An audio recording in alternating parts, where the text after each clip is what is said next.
Béréchit, chapitre 41.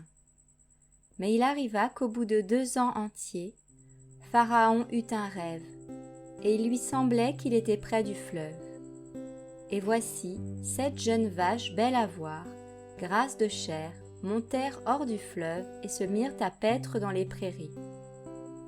Et voici 7 autres jeunes vaches, laides à voir et maigres de chair, montèrent hors du fleuve, derrière les autres, et se tinrent auprès des autres jeunes vaches, sur le bord du fleuve.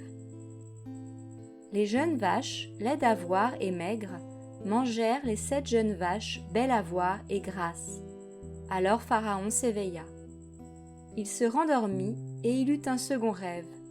Voici, 7 épis gras et beaux montèrent sur une même tige, et 7 épis maigres et brûlés par le vent d'Orient poussèrent après eux.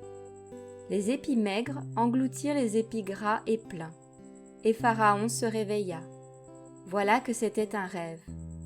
Il arriva au matin que Pharaon eut l'esprit troublé, et il envoya appeler tous les magiciens et tous les sages d'Égypte et leur raconta ses rêves. Mais personne ne put les interpréter à Pharaon. Alors le chef des échansons parla à Pharaon en disant : « Je rappellerai aujourd'hui le souvenir de mes fautes. Lorsque Pharaon fut irrité contre ses serviteurs et nous fit mettre, le chef des panetiers et moi, en prison dans la maison du chef des gardes, nous avons rêvé un rêve, une même nuit, moi et lui. Nous rêvions chacun selon l'interprétation de son rêve. Or, il y avait là avec nous un jeune homme hébreu, esclave du chef des gardes. Nous lui avons raconté nos rêves, et il nous les a interprétés. Il a interprété le rêve de chacun, et les choses sont arrivées comme il nous les avait interprétées. Je fus rétabli dans ma fonction, et l'autre fut pendu. Alors Pharaon envoya appeler Yosef. On le fit sortir en hâte de la prison. On le rasa, et on lui fit changer de vêtements, puis il se rendit vers Pharaon. Et Pharaon dit à Yosef : « J'ai eu un rêve, et personne n'a pu l'interpréter. Or, j'ai entendu dire de toi que, quand tu entends un rêve, tu l'interprètes. » Et Yosef répondit à Pharaon en disant : « Ce n'est pas moi, c'est Élohim qui donnera une réponse concernant la paix de Pharaon. » Et Pharaon dit alors à Yosef : « Dans mon rêve, voici, je me tenais sur le bord du fleuve. Et voici, 7 vaches grasses de chair et belles d'apparence montèrent hors du fleuve et se mirent à paître dans la prairie. Et voici 7 autres vaches montèrent derrière elles, maigres, très laides d'apparence et décharnées. Je n'en avais pas vu d'aussi laides dans tout le pays d'Égypte. Mais les vaches décharnées et laides mangèrent les 7 premières vaches qui étaient grasses. Elles les engloutirent dans leur ventre, sans qu'on s'aperçoive qu'elles y étaient entrées, et leur apparence était laide comme auparavant. Puis je me suis réveillé. Je vis encore en rêve 7 épis pleins et beaux qui montèrent sur une même tige. Puis voici, 7 épis vides, maigres, brûlés par le vent d'Orient poussèrent après eux. Les épis maigres engloutirent les 7 beaux épis. Je l'ai dit aux magiciens, mais personne ne m'a donné l'explication. Yosef dit à Pharaon : « Le rêve du Pharaon ne fait qu'un.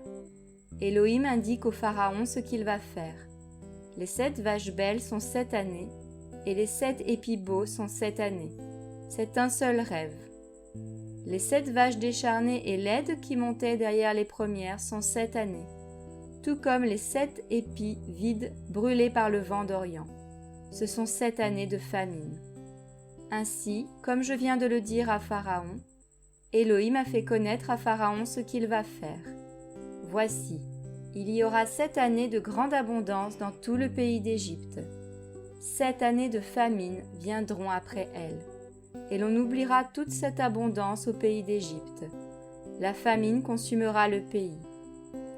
Cette famine qui suivra sera si forte qu'on ne reconnaîtra plus de cette abondance dans le pays.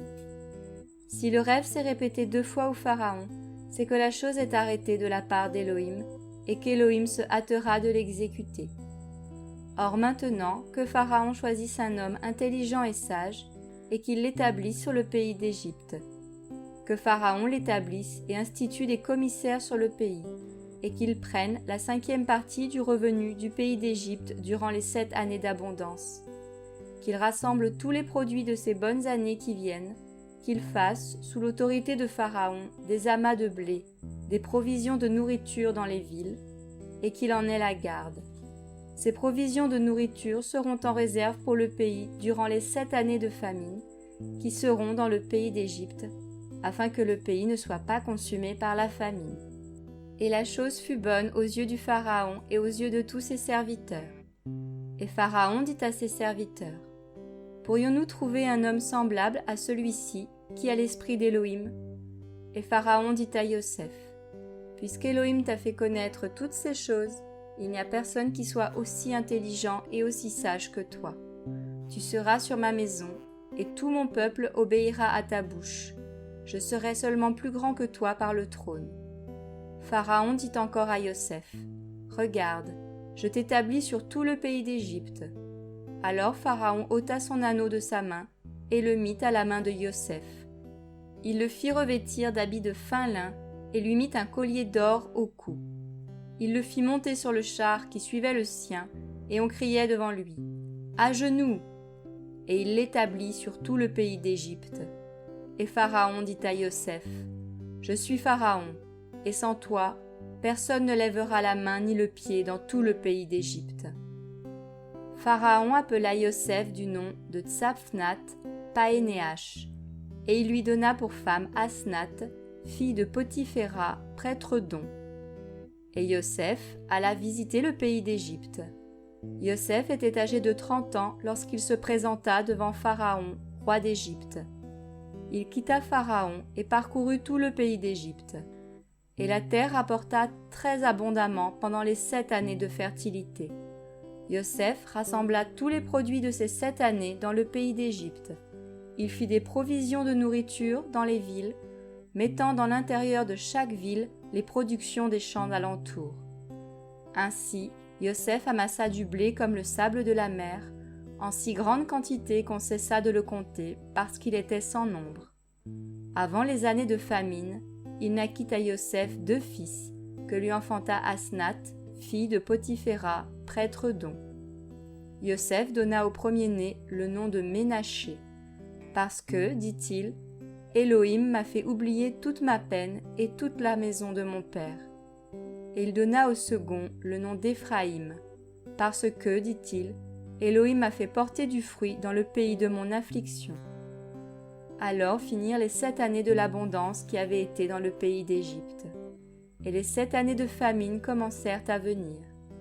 Comme Yosef l'avait dit, et la famine survint dans tous les pays, mais il y avait du pain dans tout le pays d'Égypte.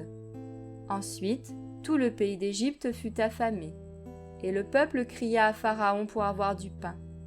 Et Pharaon répondit à tous les Égyptiens, « Allez vers Yosef et faites ce qu'il vous dira. » La famine étant survenue sur toute la face du pays, Yosef ouvrit tous les dépôts et vendit du blé aux Égyptiens.